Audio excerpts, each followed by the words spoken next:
बिस्मिल्लाहिर्रहमानिर्रहीम, अस्सलामु अलैकुम। माइक्रोसॉफ्ट एक्सेल में हमारा अगला टॉपिक है using filter to analyse list, यानी हम माइक्रोसॉफ्ट एक्सेल में फ़िल्टर की कमांड को कैसे इस्तेमाल कर सकते हैं। जो लोग फर्स्ट टाइम इस वीडियो को देख रहे हैं वो माइक्रोसॉफ्ट एक्सेल को बिल्कुल बेसिक से सीख सकते हैं, बिल्कुल बेसिक से एडवांस लेवल तक। वेबसाइट पे आएंगे mohammedniyaz.net एंड देन उसके बाद लर्निंग में माइक्रोसॉफ्ट एक्सेल के सेलेक्ट करेंगे। यहाँ से आपके पास तमाम टॉपिक सीरीज़ वाइज जो है नमूदार हो जाएगी, आपके पास अपेयर हो जाएंगे। और यहाँ पे टॉपिक है आप लोगों के पास, किसी भी टॉपिक पे क्लिक करेंगे नई पोस्ट में उसकी वीडियो आ जाएगी आपके पास। इसी तरह अब हमारा अगला टॉपिक है इसी तरह using filter to analyse list, यानी फ़िल्टर को यूज़ करते हुए हम किस तरह किसी भी डेटा को एनालाइज कर सकते हैं। यहाँ मेरे पास एक डेटा मौजूद है कंट्रीज़ का, पॉपुलेशंस वगैरह का, और इसमें हम फ़िल्टर यूज़ करेंगे। सबसे पहले फ़िल्टर यूज़ करने के लिए हम जाएंगे डेटा में, और पिछले टॉपिक में हमने सॉर्ट के बारे में पढ़ा था, इसमें हम फ़िल्टर के बारे में पढ़ेंगे।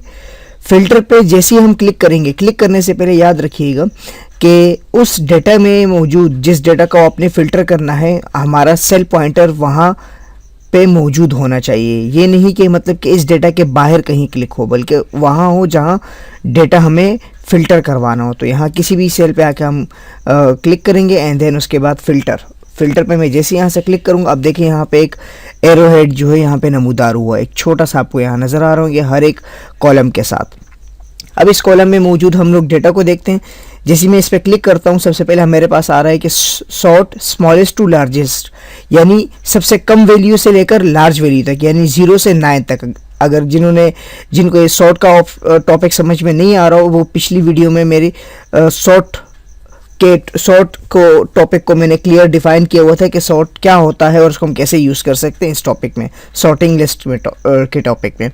यहाँ से हम दोबारा आएंगे, क्लिक करेंगे यहाँ पे, और उसके बाद सॉर्ट स्मॉलेस्ट टू लार्जेस्ट, यानी कम से ज़्यादा वैल्यू, यानी पहले कम वैल्यू होंगी छोटी वैल्यू, उसके बाद उससे बड़ी वैल्यू आएंगी। जैसे क्लिक करूँगा ये देखें सबसे कम वैल्यू, उससे ज़्यादा, इस तरह होते हुए इसने इसको पूरा जो है फ़िल्टर कर लिया, यानी स्मॉलेस्ट टू लार्जेस्ट, असेंडिंग जिसे हम कहते थे शॉर्ट में।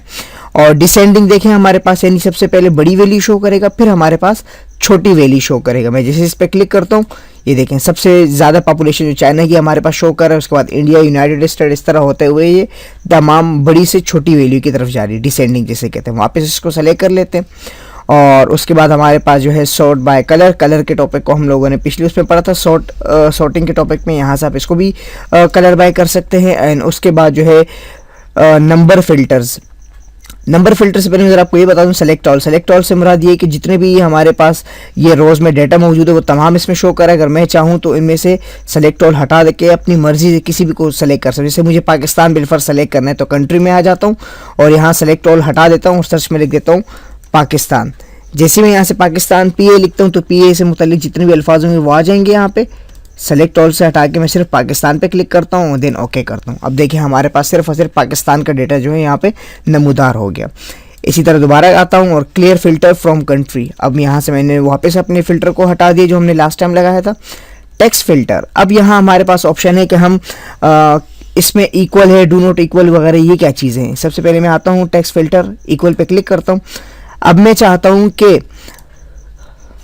ग्रेटर देन और इक्वल, यानी वो वैल्यू जो C से लेकर, मैं चाहता हूँ कि C से लेकर E तक या F तक या G तक जितने भी ममालिक आ रहे हैं वो तमाम इसमें जो है शो हो जाए मेरे पास।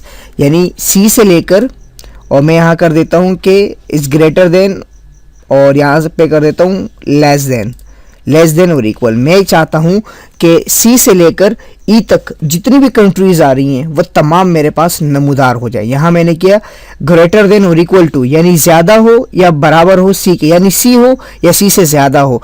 फिर मैंने यहाँ सेकंड में किया कि कम हो या बराबर हो ई के, यानी सी से ई तक का जितना डेटा होगा वो मेरे पास यहाँ नमूदार होगा। जिनको ये ग्रेटर देन और इक्वल में प्रॉब्लम आ रही है या जिनको समझ में नहीं आ रहा हो, तो वो इस टॉपिक को मैंने क्लियरली डिफाइन किया था। यहाँ हमारे पास एक टॉपिक था, टॉपिक नंबर जो था 41, apply conditional formatting. Apply conditional formatting में इस टॉपिक हमने बिल्कुल क्लियरली डिफाइन किया था कि कंडीशन क्या होती है, इक्वल और ग्रेटर वगैरह। अब यहाँ से मैंने इसको सेलेक्ट किया, सिलेक्शन में हमने ये रखा कि भाई सी से लेकर ई तक जितने भी मुमालिक के नाम आ रहे हैं वो तमाम हमारे पास यहाँ नमूदार हो जाए। ओके, जैसे करूँगा अब ये देखें, सी और डी से रिलेटेड जितना भी डेटा था हमारे पास वो तमाम यहाँ पे ये नमूदार हो रही है। देखें, ई से किसी कंट्री का नाम नहीं आ रहा था, इसलिए ई को इसने डिफाइन नहीं किया। और इसके अंदर रहते हुए अब भी हम अपनी मर्जी से कोई भी वो कर सके, सॉर्टिंग कर सकते हैं। यानी कि जैसे मैंने क्लिक किया तो सी पहले आएगा, डी बाद में आएगा, पहले इसकी सॉर्टिंग नहीं हुई थी, अब सी डी ई एफ वगैरह।